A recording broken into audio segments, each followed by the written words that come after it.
Alhamdulillah Rabbil Alameen. Wassalatu wassalamu ala khairul mursaleen.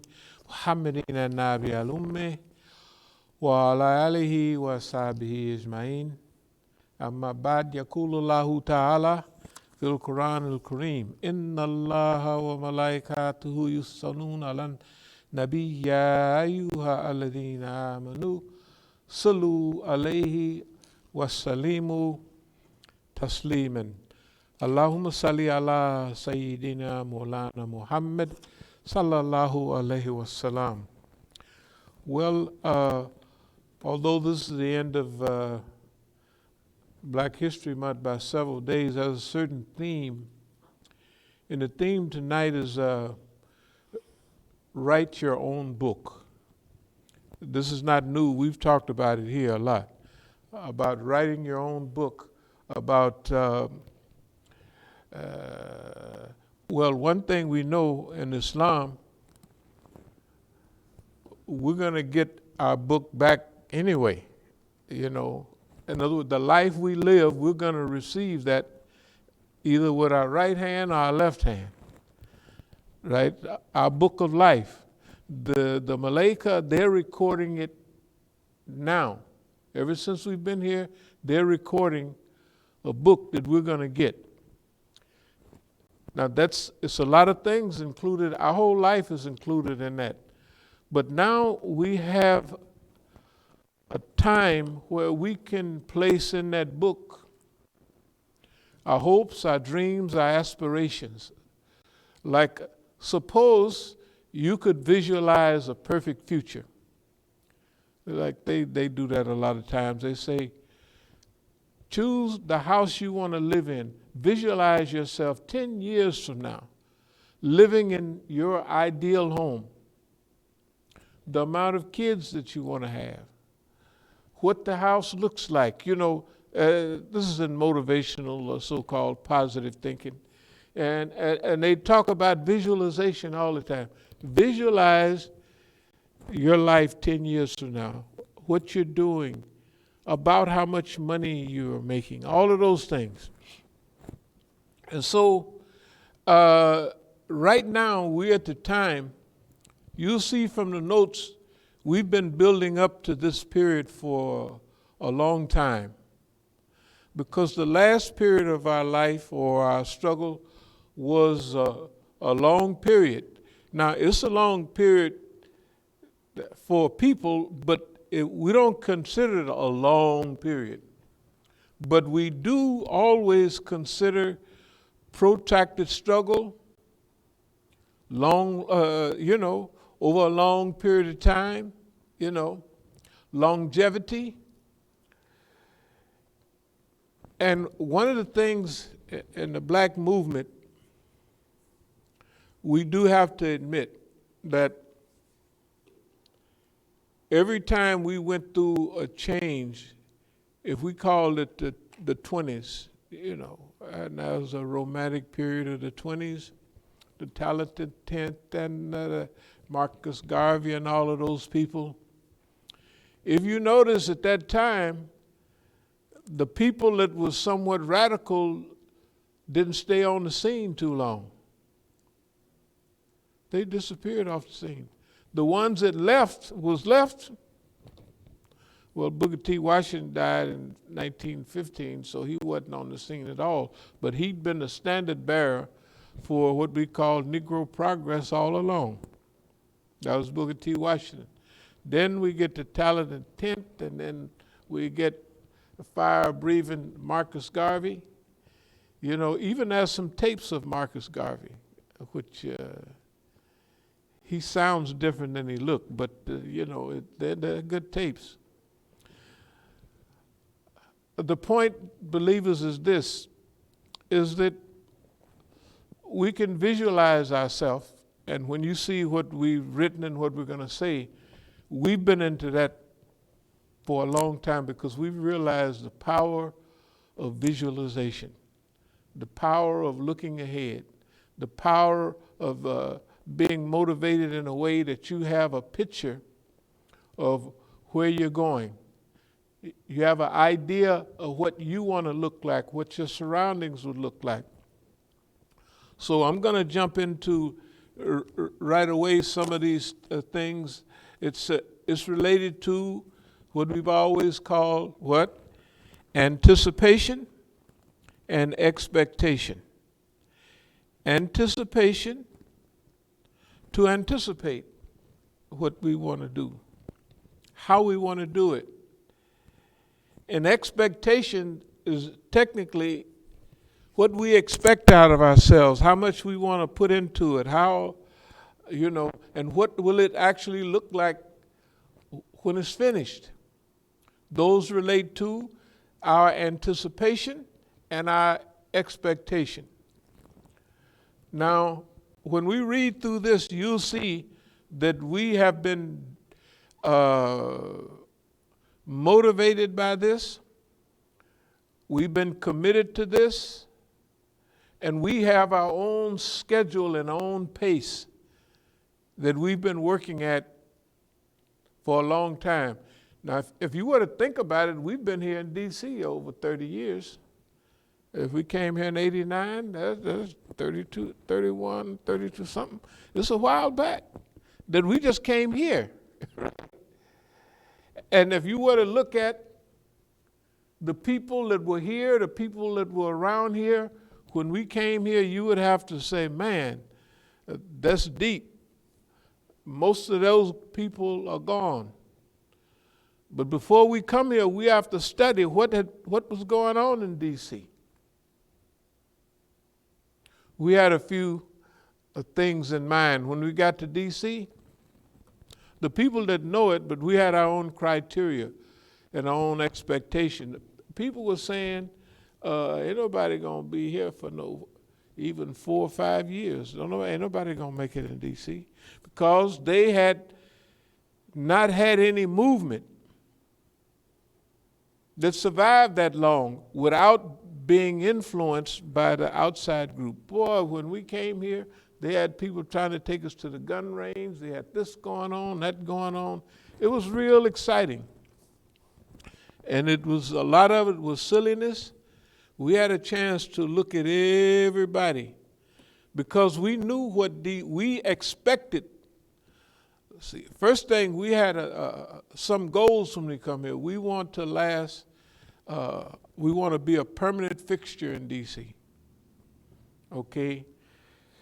So that thing of longevity, they had tried to knock us out in Oakland and they just hadn't did it. We was on a roll. We'd been there probably 20 years in Oakland, 1980 years, yeah, same thing, yeah. And we felt that we had gained all the experience that we could in Oakland. And we said when we go to D.C., we want to get the whole show except the kitchen sink. And they did. They threw that in too, the whole show. But one of the first questions we asked in ourselves, we didn't say it to the people, who here was working with Iranians? This was automatic. We already saw what had happened. Anybody that was working with Iranians, we felt like, in a big way, we thought they would probably be government agents. Because we know every city we went to in America, you got to remember, everywhere there was an outpost of our brothers, they had a group of people around them. In Denver, Marzia Hashemi was in thick with the brothers. She took her shahada at our Masjid al-Islam in 82 in Denver. We knew who she was the day you could see it. She had it written on her.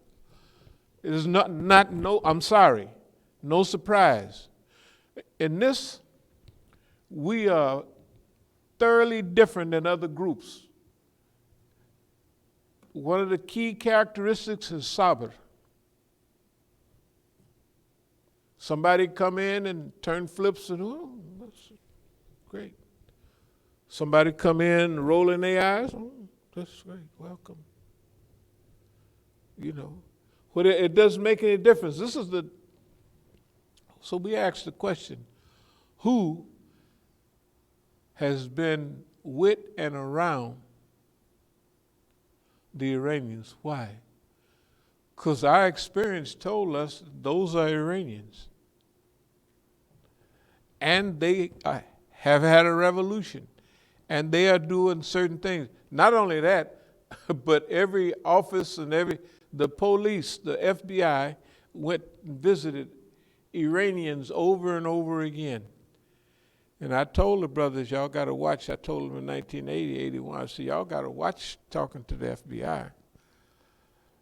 And they said, no, it's no problem. We got this. In other words, we got it covered. We know how to deal with them. I said, I'm sorry. I said, go ahead, but you don't. You go around with them, and they're gonna have one coming in. He's gonna be doing all the talking. The other's observing everything you're doing, and pretty soon they're gonna get to know you. And if you have a mother at home, back home, that needs a certain special kind of operation, they could do it now in Iran themselves. But at that time, they could only do certain things here, right? So they're going to say, we hear your poor mom has such and such. We could help. And it's just, we just help. Then they come back after they didn't help. We'll bring her here. You know, and then after you say, Mom is probably lonely over here just by herself. How about Dad? It's just a little help, you know, just a little, nothing deep. At first, they never tell you, come in, you tell on everybody. No, they said, just do a little of this, just do a little of that. And then after you do it, they got you. You got either, if you're going to do what we say now, or we're going to put this out to everybody. They do it to Palestinians, they do it to everybody. You know, a Palestinian in jail, and the first little snitching he do is not snitching at all. It ain't. But they got it. They got it recorded. They got it everything. And then anybody listening to it, it sounds like you giving up the movement, giving up the brothers and everything else. That's the way they work. Everybody knows that's the way they work now. But in the meantime, this is a question we ask. We knew what we were going to be up against when we came to D.C. because we already knew what we was up against in Oakland. Yeah, we was hitting it out of the park in Oakland. You know, but we was hitting it out of the park because we had been into exile, because we had experience. We had saw them, we had saw ourselves, and we had a feeling of how this thing was working. That's all. The other thing is the timing and the coordination and experience. One of our good friends had a long history of dealing with the FBI. But there was a couple of things that they didn't have. When I first met him, I could see it right away. Just, oh, okay. This is the big chief, but the big chief is, I'm not talking about the chief like he meant what to him. I'm talking about another one. Brothers, that we could imagine who it is. This is a great brother, but he's missing too many things. Not missing too many things, but missing some pivotal things, you know. And so, but he had the game down. I remember I was down there in '83 at the center, and it was nice. He said, yeah. Some brothers came, As-Salamu Alaikum,